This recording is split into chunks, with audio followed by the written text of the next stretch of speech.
Hello guys, welcome to my channel study with brain. And आज की इस video में मैं आपके लिए लाई हूँ एक्सपेरिमेंट्स, ये शो करने के लिए कि जो कंडीशंस हैं वो नेसेसरी हैं फोटोसिंथेसिस के लिए। लास्ट वीडियो में मैंने आपको इसका थोड़ा सा थीम बताया था, कंडीशंस नेसेसरी फॉर फोटोसिंथेसिस, ताकि आपको एक्सपेरिमेंट्स बहुत अच्छे से समझ में आए, किस तरीके से इस एक्सपेरिमेंट्स को यूज़ करना है वो बताया था। तो अगर अभी तक आपने उन वीडियोज़ को नहीं देखा है तो आप उन्हें एक बार वॉच कर सकते हैं। बने रहिए हमारे साथ अंत तक ताकि आपको इजीली अंडरस्टैंड हो, समझ में आए हर एक चीज़ पॉइंट टू पॉइंट। तो आज मेरा इसमें 3 एक्सपेरिमेंट्स है basically, for sunlight, for chlorophyll and for carbon dioxide. तो पहला जो एक्सपेरिमेंट है वो आपको मैं शो कर देती हूँ। एक्सपेरिमेंट टू शो दैट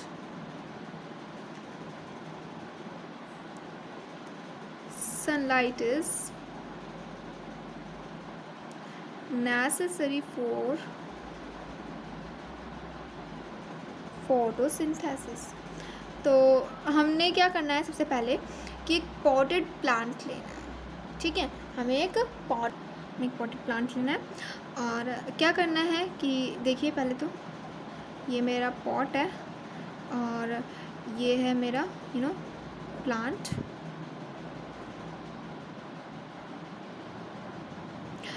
तो इस प्लांट को हमें क्या करना है, लगभग 3-4 डेज़ के लिए एक डार्क रूम में रखते हैं।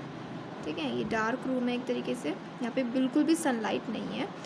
इसको मैंने 3-4 डेज़ के लिए डार्क रूम में रख दिया।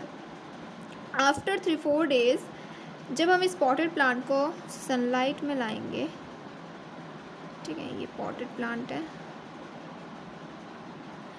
सनलाइट में लाएंगे तो उसको सनलाइट में लाने से पहले हमें क्या करना है कि इस सपोज़ मैंने ये नैरो लीफ, ये सारी जो ये प्लांट में बेसिकली लेना है वो नैरो लीफ का लेना है, जिसकी लीफ पतली और लंबी होती है ना। तो इसका जो पार्टली है, मिड पॉइंट है, मिड वाला पार्ट है, उसको हम लोग क्या करेंगे, एलुमिनियम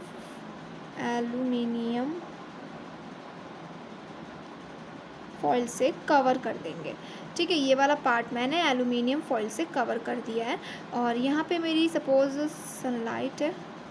अब इसे हमें फिर से लगभग 3-4 दिनों तक रखना है इन सनलाइट। तो सनलाइट में रखने के बाद अब हमें क्या देखने को मिलेगा, 3-4 दिनों बाद हम इसकी ये लीफ जो है यहाँ से प्लग कर लेंगे। ठीक है, और प्लग करने के बाद हमें इसे बॉईल करना है ताकि इसका जो क्लोरोफिल इसके अंदर प्रेजेंट है वो रिमूव हो जाए। तो suppose this is my baker, इसके अंदर हम लोग वाटर लेंगे। बेसिकली हमें क्या करना है कि इसे अल्कोहल में करना है, बट हम इसे अल्कोहल में डायरेक्टली नहीं कर सकते हैं, तो इसीलिए हम लोग इनडायरेक्टली करेंगे, क्योंकि हमें पता है बहुत ज़्यादा इन्फ्लेमेबल होता है अल्कोहल, बहुत जल्दी रिएक्ट करता है वाटर के साथ अगर उसे बर्न करते हैं, तो हमें इसे इनडायरेक्ट नहीं। तो ये हमारा वाटर है, ठीक है, जिसको मैंने बर्न किया है। यहाँ पर आप देख सकते हैं इस तरीके से, यहाँ पे ये स्टैंड है और ये है मेरा बर्नर।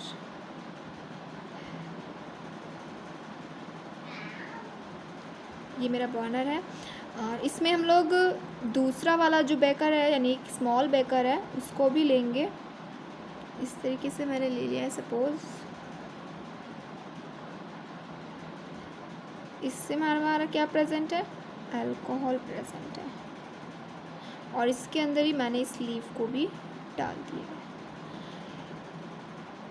ठीक है, इस लीफ को भी मैंने इसमें डाल दिया है और इसको हम लोग क्या करेंगे, हम लोग इसे करेंगे बॉईल करेंगे। हमें इसे इनडायरेक्टली हमें इसे बॉईल करना है। फिर इसके बाद हम लोग क्या करेंगे, इस लीफ को यहाँ से बाहर निकालेंगे। इसमें से बॉइलिंग करने के बाद फ्यू मिनट्स तक इसे बॉईल करना है बस। जब हम इस लीफ को बाहर निकालेंगे तो हमें एक प्लांटेड डिस्क लेना है, पेट्री डिस्क लेना है। और suppose this is my petri disc. यहाँ पे मैंने इस लीफ को पुट कर दिया है, मैंने इस लीफ को डाल दिया। अब हम लोग इस पे क्या करेंगे, ये क्या हमें देखने को मिलेगा, ये थोड़ा सा पेल येलो हो जाएगा, क्योंकि अब यहाँ पे क्लोरोफिल प्रेजेंट नहीं है, तो इसका ग्रीन कलर भी यहाँ से रिमूव हो जाएगा, है ना। तो ये थोड़ा पेल येलो में होगा, ग्रीन नहीं होगा। इसके ऊपर हमें डालना है आयोडाइन सॉल्यूशन। यहाँ पे मैंने ये आयोडाइन सॉल्यूशन है मेरा, ये मैंने इसके ऊपर डाला।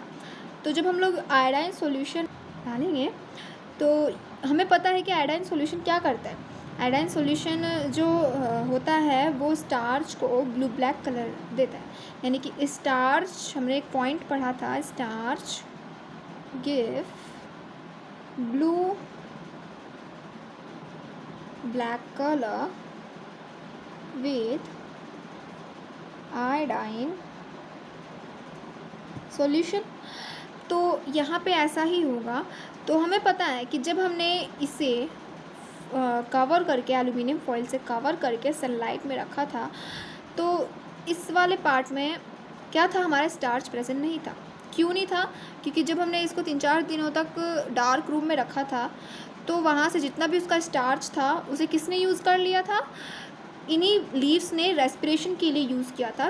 क्योंकि अंधेरे कमरे में सनलाइट न होने की वजह से इन्हें रेस्पिरेशन करने के लिए जो है क्या चाहिए था, इनका ग्लूकोज चाहिए था, वो तो बन नहीं रहा था। तो जो इन्होंने स्टोर कर रखा था वो उन्होंने इसे 3-4 दिनों में यूज़ कर लिया था। अब यहाँ पे स्टार्च प्रेजेंट नहीं है और मैंने उसी वक्त उसे कवर कर दिया एल्युमिनियम फॉइल से। तो जब मैं उसको सनलाइट में लेके आई तो ये सब पत्तियाँ तो फिर से स्टार्च इन्होंने स्टोर कर लिया अपने अंदर, है ना। बट इस वाले पोर्शन ने स्टार्च नहीं किया, क्योंकि यहाँ पे सनलाइट पड़ी ही नहीं है कवर होने की वजह से। तो जब मैं इस पर आयोडाइन सॉल्यूशन डालूँगी सो आप इसका थोड़ा सा जो है देख सकते हैं कि सपोज़ दिस इज़, ये लीव थी, तो इस लीव पे जो मैंने ये वाला पार्ट रैप किया था ना, इस पे कोई भी इफ़ेक्ट नहीं आएगा आयोडाइन सॉल्यूशन का, बल्कि जो ये वाली लीव है ये ब्लू ब्लैक कलर में हो जाएंगी, क्योंकि यहाँ पे स्टार्च प्रेजेंट था। ठीक है, ये वाला पोर्शन जो है वो ब्लू ब्लैक कलर में चेंज हो गया है, बट ये पोर्शन नहीं हुआ है। ठीक है, यहाँ पे doesn't change into black color। ठीक है, तो यहाँ पे ये क्या शो कर रहा है, ये क्या शो कर रहा है कि जो सनलाइट है वो बहुत ज़्यादा ज़रूरी है for the process of photosynthesis और स्टार्च बनाने के लिए, है ना। क्योंकि जब सनलाइट ही नहीं होगा तो स्टार्च कैसे वो लोग फॉर्म करेंगे, फूड कैसे बनाएंगे, है ना। तो यानी कि फूड बनाने के लिए स्टार्च की सनलाइट की ज़रूरत है। तो कंक्लूजन क्या आया कि सनलाइट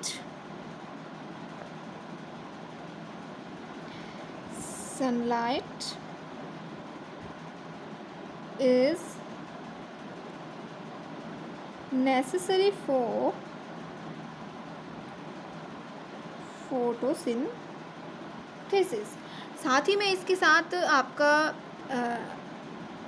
ये भी कंक्लूज़न निकल के आता है कि फूड को फॉर्म करने के लिए आपका स्टार्च होता है। वहाँ पे जो फूड होता है वो स्टार्च ही होता है, और स्टार्च तभी होगा जब आपका सनलाइट होगा।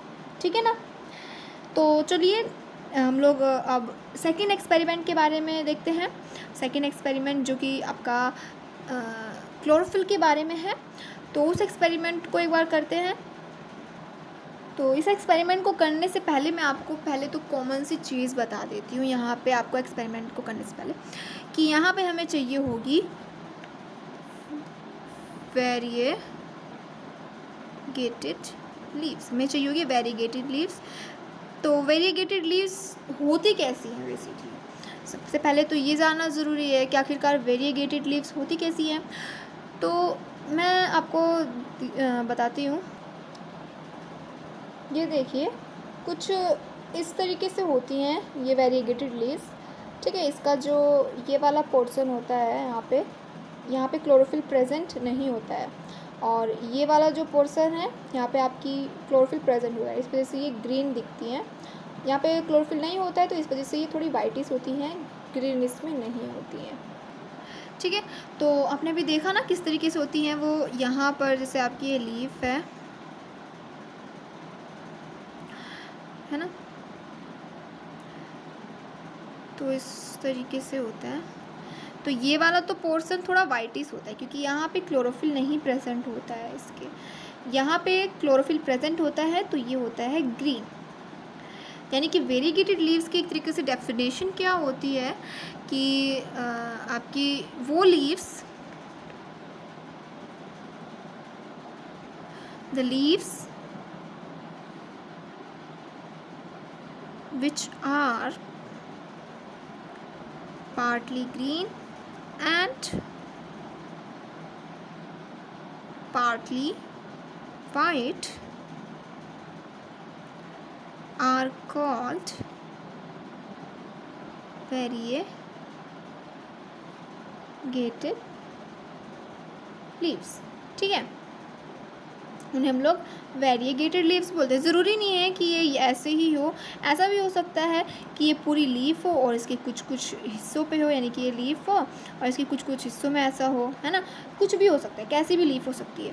तो कॉमन सा एग्जांपल अगर हम लोग लें इस लीव्स में, ऐसी लीव्स किस किस प्लांट में मोस्टली पाई जाती हैं, तो वो होता है जैसे कि आपका क्रोटोन प्लांट का नेम है, या फिर कॉलियस हो गया।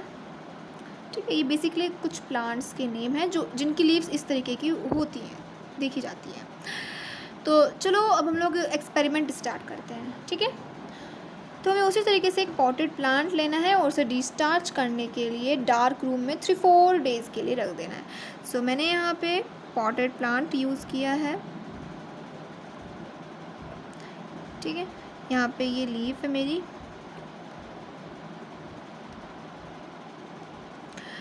तो इस तरीके से है ये थोड़ी, है ना इसमें।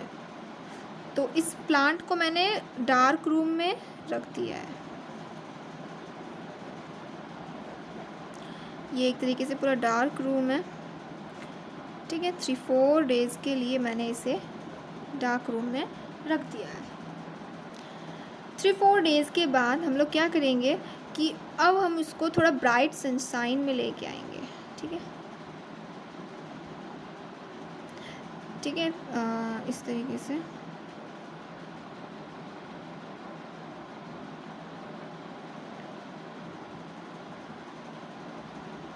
अब हम इसको ब्राइट सनशाइन में लेके आएंगे, तो सूरज की किरणें थोड़ी सी इस पर पड़नी चाहिए। तो क्या होगा कि यहाँ पे स्टार्च फॉर्म हो जाएगा इस वजह से, है ना। यहाँ पे क्या हुआ था कि स्टार्च उसने यूज़ कर लिया है यहाँ पे, अब वो स्टार्च सनलाइट की वजह से फॉर्म हो जाएगा। फिर हम क्या करेंगे, इसमें से जो एक लीफ है उसे प्लग कर लेंगे। सपोज़ मैंने इस लीफ को प्लग कर लिया है। ठीक है, मैंने इस लीफ को प्लग कर लिया है और मैं इसे क्या करूँगी, बॉईल करूँगी। मैंने एक बेकर लिया है जो फिल्ड विद वाटर है। ठीक है, यहाँ पर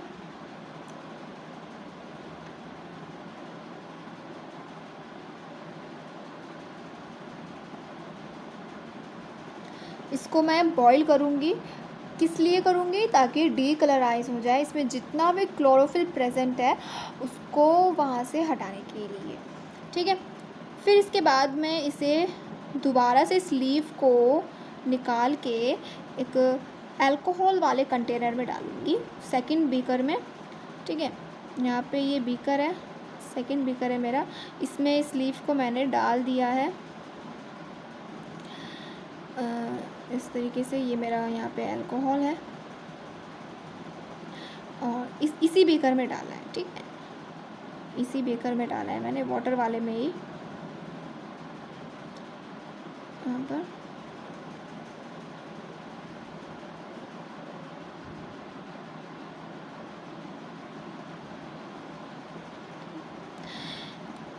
अब फिर हम लोग जब इस कंटेनर को यहाँ से निकालेंगे तो आप देख सकते हैं यहाँ पे कि ये जो कंटेनर है ना, ये बिल्कुल ग्रीनिश हो जाएगा। ये जो अल्कोहल है वो ग्रीनिश हो जाएगा और लीफ जो होगी हमारी वो कैसी हो जाएगी, बिल्कुल पेल येलो में चेंज हो जाएगी, क्योंकि वहाँ पे बिल्कुल भी अब क्लोरोफिल नहीं बचा होगा।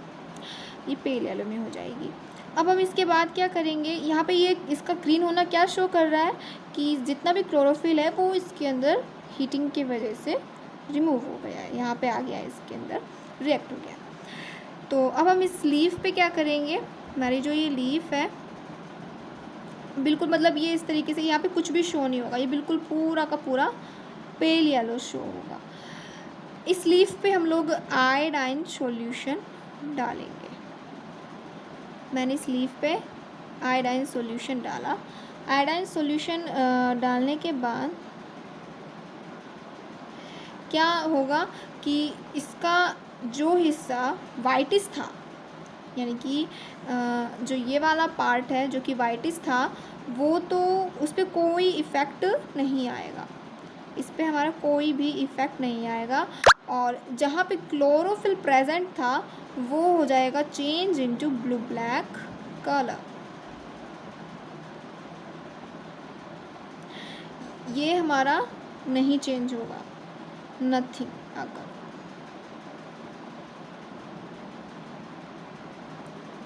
कुछ भी नहीं होगा यहाँ पे, ठीक है। ये तो हो जाएगा ब्लू ब्लैक कलर में, क्योंकि हमें पता है कि जो स्टार्च होता है वो ब्लू ब्लैक कलर में हो जाता है विद आयोडाइन सॉल्यूशन। तो यहाँ पे तो स्टार्च फॉर्म होना ही था, क्योंकि स्टार्च वहीं फॉर्म होता है जहाँ पे क्लोरोफिल, यानी कि क्लोरोफिल जो होता है वो स्टार्च के लिए रिस्पॉन्सिबल होता है। तो जब हमने उसको ब्राइट सनशाइन में रखा था तो क्या हुआ था यहाँ पे कि यहाँ पे इसने स्टार्च अपने अंदर फॉर्म कर लिया था, क्योंकि इसके अंदर क्लोरोफिल है, यहाँ पे क्लोरोफिल नहीं है इसलिए इसके अंदर फॉर्म नहीं हुआ, ठीक है। कंक्लूज़न क्या निकलता है, अब यहाँ से कंक्लूज़न निकलता है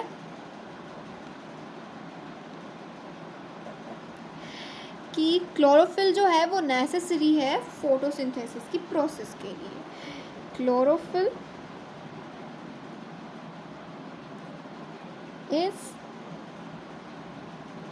necessary for the process of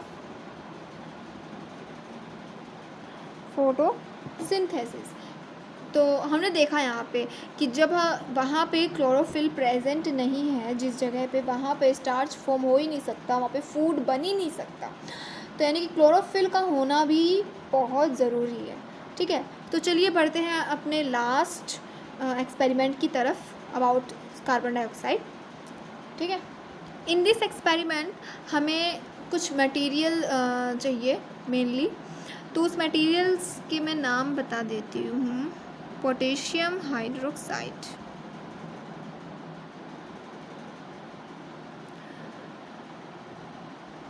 potassium hydroxide, और चाहिए होगा आपको ग्लास बोतल, साथ ही में iodine solution,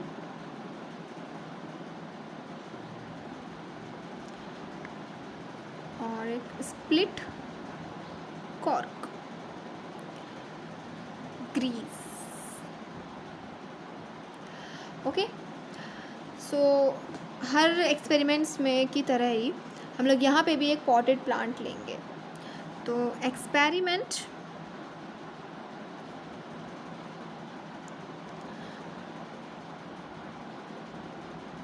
to show that carbon dioxide is necessary for photosynthesis, ठीक है। सो हमने एक पॉटेड प्लांट लिया है इस तरीके से,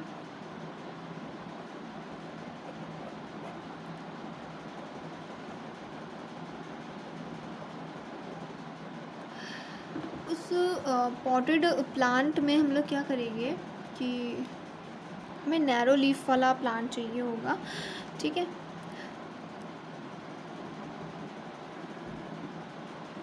तो इसको हम लोग अंधेरे में रख देंगे, है ना, डार्क रूम में for 3-4 days, ठीक है। for 3-4 days इसे हम लोग डार्क रूम में रख देंगे। ये बिल्कुल से डार्क रूम है, यहाँ पे कोई भी सनलाइट प्रेजेंट नहीं है।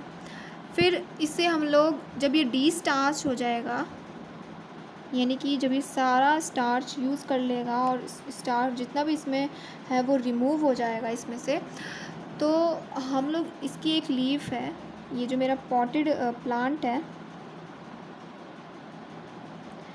इसकी सपोज दिस इज़ एक लीफ, पहली लीफ है इसकी, और इस तरीके से। तो इस वाले पार्ट को हम लोग क्या करेंगे, किसके अंदर डालेंगे, जो हमने जो ग्लास बॉटल यूज़ करनी है उसके अंदर। सो इसका आधा हिस्सा ही यूज़ करेंगे हम लोग, आधा नहीं करेंगे। ये मेरा ग्लास बॉटल है जिसके अंदर मैंने क्या डाला है, यहाँ पर ये इसके अंदर है KOH यानी पोटेशियम हाइड्रोक्साइड। ये लीफ मैंने डाल दिया और फिर स्प्लिट कॉर्क से हम लोग इसे अच्छे से बिल्कुल टाइटली पैक कर देंगे और ग्रीस की हेल्प से कर देंगे ताकि बिल्कुल भी यहाँ पे एयर मॉलिक्यूल्स अंदर ना जा सकें। यहाँ पे मैंने इस पर, ये मेरा स्प्लिट कॉर्क है और इस पर हमने अप्लाई किया है ग्रीस, ठीक है।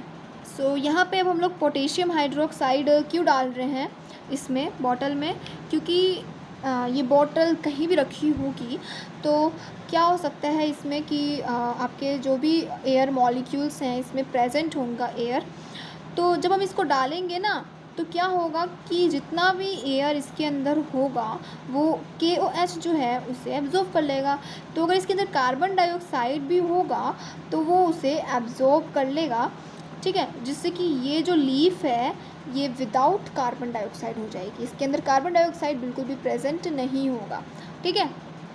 अब हम लोग क्या करेंगे, इस लीफ को यानी इस प्लांट को सनलाइट में ले आएंगे, ब्राइट सनलाइट में लाएंगे फॉर 3 to 4 days, लगभग 3 से 4 दिनों तक हमें इसे ब्राइट सनशाइन में लाना है। तो ये रहा मेरा पॉटेड प्लांट, ठीक है। ये जो लीफ है इसके अंदर है बॉटल के,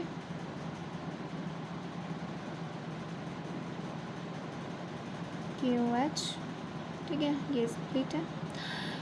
इसको हमने सनलाइट में ले आए फॉर 3 to 4 days। तो सनलाइट में लाने के बाद क्या होगा कि एक तो यहाँ पे क्या होगा कि स्टार्च फॉर्म हो जाएगा, है ना, स्टार्च ये लोग स्टोर कर लेंगे और कार्बन डाइऑक्साइड भी यहाँ पे हो जाएगा। यहाँ पे क्या होगा, इस वाले पोर्शन में सनलाइट में आने के बाद ये जो पार्ट है यहाँ तो स्टार्च फॉर्म होगा और हम लोग बोल सकते हैं कि कार्बन डाइऑक्साइड, बट यहाँ पे चूँकि ये बॉटल के अंदर है ये वाला हिस्सा, तो यहाँ पे तो कार्बन डाइऑक्साइड के आने की बिल्कुल भी बात ही नहीं होती है ना। अब हम लोग क्या करेंगे, इस लीफ को 3-4 days के बाद प्लग कर लेंगे यहाँ से। तो मैंने यहाँ पे इस लीफ को प्लग कर लिया है, ठीक है, इस लीफ को मैंने यहाँ पे प्लग कर लिया है। प्लग करने के बाद हम लोग क्या करेंगे, इसे H2O के अंदर डालेंगे। एक बेकर है, सपोज़ मैंने बेकर में इसको बर्न करना है, बॉईल करना है। सो ये वो बेकर है, इसमें हमारा क्या है, वाटर, और ये एक दूसरा बेकर है जिसमें हम लोगों ने अल्कोहल डाला है ना, अल्कोहल। इसमें मैंने लीफ को डाला, हमें इसे इनडायरेक्टली करना है, डायरेक्टली नहीं करना है क्योंकि बहुत ज़्यादा इन्फ्लेमेबल होता है, बहुत जल्दी रिएक्ट करता है जब हम लोग बर्न करते हैं वाटर के साथ अल्कोहल, तो इसे इनडायरेक्टली करना है, ठीक है। यहाँ पे ये मैंने यूज़ किया है बर्नर,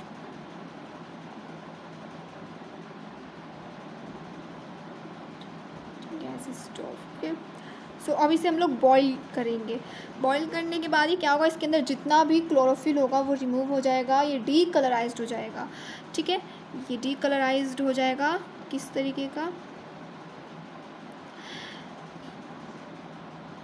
पेल येलो तरह में हो जाएगा ये थोड़ा सा, जितना भी इसका ग्रीनिश कलर है वो रिमूव हो जाएगा।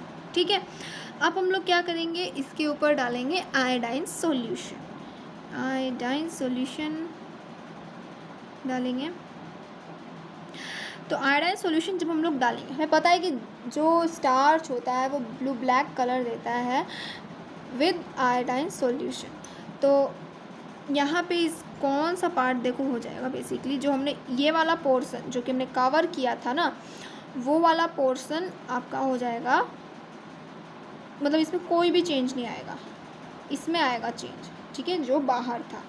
सो यहाँ पे ये जो आपकी लीफ है, इतना पार्ट जितना हमने इसको अंदर किया था उसमें कोई चेंज नहीं आएगा। ये वाला पार्ट ब्लू ब्लैक हो जाएगा, ब्लू ब्लैक कलर,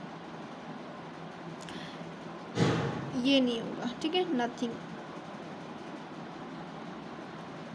ये यहाँ यानी कि यहाँ पे क्या दिखा रहा है हमें, यहाँ पे हमें क्या दिखा रहा है कि जो आपका जो कार्बन डाइऑक्साइड है वो नेसेसरी है किसके लिए, प्लांट्स के लिए, for photosynthesis.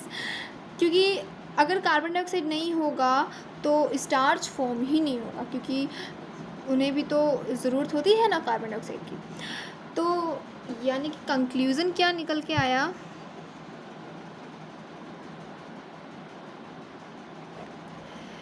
That carbon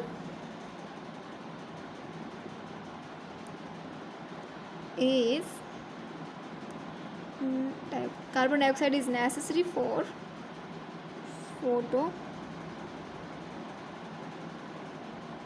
photosynthesis, कि कार्बन डाइऑक्साइड जो है वो नेसेसरी है फॉर फोटोसिंथेसिस। सो ये तीनों के तीनों ही बहुत ज़्यादा ज़रूरी हैं फोटोसिंथेसिस के लिए। आपका चाहे फिर वो कार्बन डाइऑक्साइड हो, सनलाइट हो या क्लोरोफिल, किसी एक के ना होने की वजह से भी आपका फूड तैयार नहीं होगा, वो प्लांट फूड नहीं बना पाएगा, फोटोसिंथेसिस की प्रोसेस अगर ही नहीं होगी उस हिस्से में। तो यानी कि जब हमने उसको सनलाइट में प्रेजेंस, जब हमने उसको डार्क रूम में रखा, डार्क रूम में वो क्या हो रहा है एक्चुअली वहाँ पे, कि जो वो स्टार्च है, ठीक है, होता क्या है कि जब वो सनलाइट में होते हैं तो जो प्लांट होता है वो ग्लूकोज बनाता है, और उसी ग्लूकोज को फॉर रेस्पिरेशन के दौरान, फॉर ग्रोथ के लिए या किसी भी चीज़ के लिए वो यूज़ करता है, और एक्स्ट्रा ग्लूकोज जो होता है वो उसे स्टोर कर लेता है अपने लीव्स में। हमने उसे डार्क रूम में रखा ताकि उसका जितना भी स्टार्च है उसके अंदर प्रेजेंट है वो रिमूव हो जाए। उस 3-4 दिनों के अंदर वो अपना सारा स्टार्च यूज़ कर लेगा फॉर रेस्पिरेशन। 3-4 दिनों बाद जब हम उसे सनलाइट में लाएंगे, एक ब्राइट सनलाइट में लाएंगे, तो सनलाइट में हम लोगों ने क्या किया था, सनलाइट वाले इसमें हम लोगों ने क्या किया था कि इसको एल्यूमिनियम फॉइल से कवर कर लिया था। जब हम लोग इसको किस में लाए थे, सनलाइट में लाए थे। तो एल्यूमिनियम फॉइल से कवर करने के बाद हमने उसे अल्कोहल में हीट किया, ठीक है, ताकि उसका जितना भी क्लोरोफिल है वो निकल जाए, डीकलराइज हो जाए वो। फिर जब हमने उसमें आयोडाइन सॉल्यूशन उस पर पुट किया, तो जो हिस्सा हमने फॉइल नहीं किया था, उससे एल्यूमिनियम फॉइल से कवर नहीं किया था, वो तो ब्लू ब्लैक कलर में चेंज हो गया, बट यहाँ पे इस हिस्से का कुछ भी नहीं हुआ है ना। तो यानी कि यहाँ पे क्या दिखा रहा है कि स्टार्च फॉर्म नहीं हुआ है इस हिस्से में, और यहाँ पे आप कह सकते हैं कि फूड ही फॉर्म नहीं हुआ है, ठीक है। और यहाँ पे आप लोग देख सकते हो किस तरीके से, है ना, यहाँ पे। और फिर हमने दूसरे एक्सपेरिमेंट में क्या देखा कि क्लोरोफिल में तो हमने एक वेरीगेटेड लीफ ली थी, है ना। तो इस लीफ में क्या था कि ये वाला हिस्सा जहाँ पे क्लोरोफिल प्रेजेंट नहीं था और यहाँ पे क्लोरोफिल प्रेजेंट था, हमने इसे बेसिकली क्या किया था, बॉईल किया था अल्कोहल में। पहले तो वाटर से बॉईल किया, फिर अल्कोहल से बॉईल किया इसको डीकलराइज करने के लिए। फिर जब ये बिल्कुल डीकलराइज हो गया इस तरीके से, तो यहाँ पे हमने इस पर आयोडाइन सॉल्यूशन डाला, और आयोडाइन सॉल्यूशन डालने से क्या हुआ कि जहाँ पे क्लोरोफिल प्रेजेंट था वहाँ तो यानी कि उसने ब्लू ब्लैक कलर दिया, बट यहाँ पे उसने कोई भी कलर नहीं दिया, है ना, कोई भी चेंजिंग यहाँ पे नहीं देखने को मिली। यानी कि यहाँ पे भी स्टार्च था, स्टार्च फॉर्म हुआ था ड्यूरिंग सनसाइन। फिर जो तीसरा और हमने लास्ट टेस्ट बताया था वो था कार्बन डाइऑक्साइड के बारे में। तो हमने इसमें किया क्या था, बेसिकली एक हमने ग्लास बॉटल लिया था, उसमें हमने पोटेशियम हाइड्रोक्साइड डाल दिया था और उस लीफ को हमने क्या कर दिया था, उसका आधा हिस्सा उस ग्लास के अंदर डाल के इसको स्प्लिट कॉक से बंद कर दिया, बिल्कुल टाइटली फिक्स कर दिया था।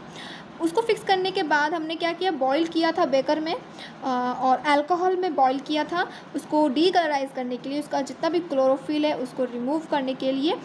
तो जब यहाँ पे डीक्लोराइज हो जाता है, जब हम इस पर आयोडाइन सॉल्यूशन डालते हैं, तो आयोडाइन सॉल्यूशन डालने पर जो यहाँ पे जो हिस्सा बाहर था उस वाले हिस्से पे ब्लू ब्लैक चेंज हुआ था, बट जो अंदर था जहाँ पे कार्बन डाइऑक्साइड का बिल्कुल भी नाम ही नहीं था, वहाँ पे कुछ भी चेंजिंग नहीं आया था। तो यहाँ पे ये भी दिखाता है, यहाँ पे ये भी दिखा रहा है कि कार्बन डाइऑक्साइड भी ज़रूरी है। तो यानी कि तीनों एक्सपेरिमेंट्स, यानी कि तीनों जो कंडीशंस है वो ज़रूरी है फोटोसिंथेसिस की प्रोसेस के होने के लिए।